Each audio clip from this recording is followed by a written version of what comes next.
Our learning target is, today I will use my decoding skills to crack a fairy tale mystery. I'll know I've succeeded when I've solved the mystery. Upper graders, I'm asking you to be detectives today, and we're going to be doing some decoding.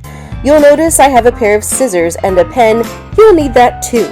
Begin by tearing apart the pieces of your packet. They're stapled together so you don't lose them, but really we need to take things apart first. And the first thing we're taking apart is the villains. You'll notice there are different cards with different villains on them, or fairy tale bad guys. Please cut apart those cards. It'll make it easier for you as you figure out which villain caused the problems in fairy tale land. Alright, let's find out what we're doing. Someone has cast a curse upon the land of fairy tales that takes away people's voices and allows them to speak only in code.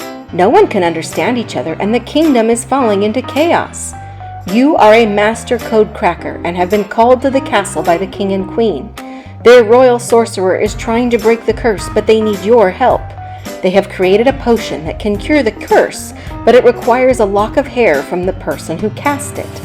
The sorcerer is not skilled in the way of code cracking, however, and they need your help to figure out which fairy tale villain cursed the kingdom. You must travel far and wide to gather clues from the people of fairy tale land. You must decode the clues they give you to get to the bottom of this mystery and discover the villain's plot. The future of the kingdom depends on you. Good luck. Here's how it works. There are 6 possible villains that cast the curse. Those are the same 6 that you cut out. Each villain has a card with information on it. Each card looks like this. It has the stats of where they live, their clothing, an accessory, favorite food, and weakness. Each clue you decode from a fairy tale character will help you eliminate one of the villains. You need to look at the villain's stats to figure out if they can be eliminated. For example, if you get the clue the villain does not have a club, then you could eliminate the giant, because he does have a club. You need to keep eliminating villains until there is only one left, and that means they are the one that cast the curse. So take a look at this. We have several puzzles. Puzzle 1, Puzzle 2, Puzzle 3, Puzzle 4, and then 5 and 6. You can go ahead and separate all of those pages because they can be worked on separately. You will then notice that there is a page with a whole bunch of different ciphers and codes, and lastly, a Caesar cipher. This is how we are going to get to the bottom of this mystery. So start by finding puzzle 1 and make sure that you have access to your code breakers that are on the last 2 pages of this packet. You can set aside your villains for now because you have some codes to crack. Alright, puzzle number 1, Atbash Cipher. You leave the castle ready to do whatever it takes to save the kingdom. As you start your journey down the path towards the forest, you see someone standing at a crossroads. It's a prince. They give you this coded message.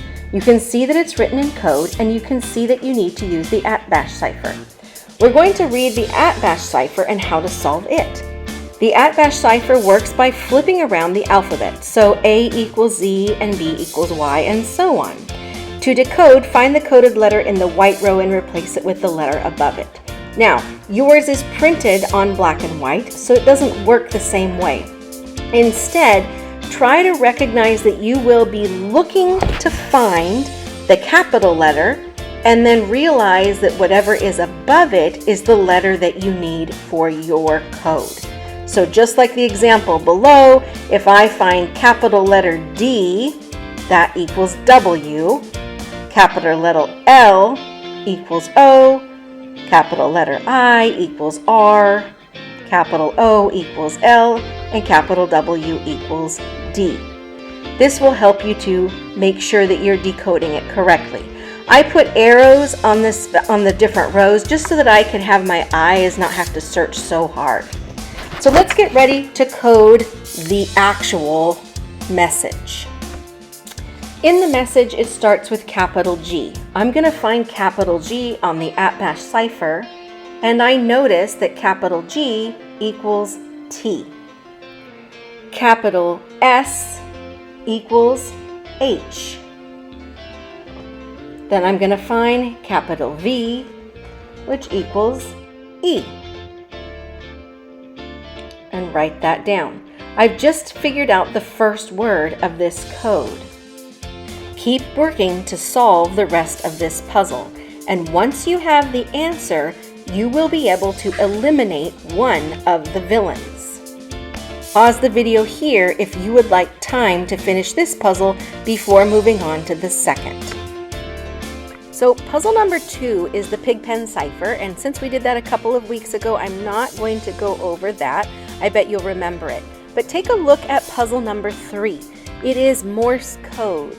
You'll need to find on your cipher page the part that says Morse code. It's the 4th one down, and you'll notice that it says to use Morse code, replace each letter with a group of dots and dashes.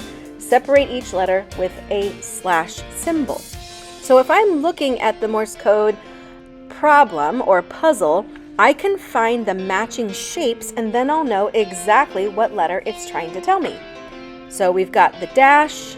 I find the dash, and it is a T. Then notice there's the slash mark, which means I'm on a new letter, and I'm finding 4 dots. So which letter has 4 dots? Letter H. Then a slash, meaning a new letter, 1 dot. Find the letter that has just 1 dot, and I have the word the. You'll continue doing this entire puzzle until you've figured out the message from the Little Red Riding Hood. Okay, detectives, we're on to puzzle 4, the Polybius Square. It says the trees are getting thinner now. You must be coming to the edge of the forest. Soon you leave the shade of the trees and come out into a meadow. You see a group of animals, deer, rabbits, birds, all gathered around someone. It's a princess. You ask her for help and she gives you this coded message. So take a look at the Polybius Square, and you'll notice that it is set up in a grid. We have the numbers 1 through 5 on the side for the rows. I'm going to put a number 1 right there. And we have numbers 1 through 5 going across the top. I'm going to put a 2 here. And the reason I have these numbered is because we always look at the number of rows first. So let's look at this. M equals 32. Find the 3 first, find the 2 second, and where your fingers meet up is the correct letter. So now let's look at our code. We have the first letter being 44. Find 4 on the rows and 4 in the columns. Figure out where they meet and you get letter T. For 23, you have 2 and 3. You start with 2 on the rows, 3 on the columns, and they meet at H. I bet you're starting to see the pattern here. For every letter, we find the row first and then the column, and then we drag our fingers to see where they meet up. This one will probably be a pretty quick challenge for you because the grid solves it for you. Just be sure you always start with the letter that is in the rows first, and then the second letter in the columns. Drag your fingers to where they meet, and that's how you get your letter. Notice that I'm on I and J. Well, are there any words that you know of that say VJ? I don't think so. So the only one that makes sense there is I. I'm going to continue solving this puzzle, and I hope you catch up with me quickly. This is so cool. I wonder who did it. Puzzle number 5 is another Pigpen Cipher, so that should be an easy one for you, but this last one is another Caesar cipher. Puzzle 6 has a Caesar cipher. Some of you grabbed onto these pretty quickly, others of you found these a little bit challenging. I wanted to give you an alternate solution for figuring out your Caesar cipher. Instead of cutting everything out, you can actually just label your cipher because you only need it for one clue. If we had to do this for multiple puzzles, we would need to cut it out. But it says here, it tells us that A equals F. If I know that A equals F, I can just write the letter F underneath the letter A on the big circle. From there, I can continue around writing the alphabet underneath those letters in the big circle, but starting with F. So instead of starting with A and going around, I start with F and I continue until I get to Z. When I get to Z, I start the alphabet over at A. You'll notice that this is going to make my solving time a little bit easier. As long as you remember to always look at the letter from the inside and then code it to the outside letter, this will work great. I'm even going to add a few arrows to remind myself that I need to start by looking at the letter on the inside, and that will give me the letter on the outside. So for our first one with the letter Y, I can see that that's going to be a T with my cipher. The next letter is an H, and I can match the J to an E. I think you get the point here. I'm excited to see who did it.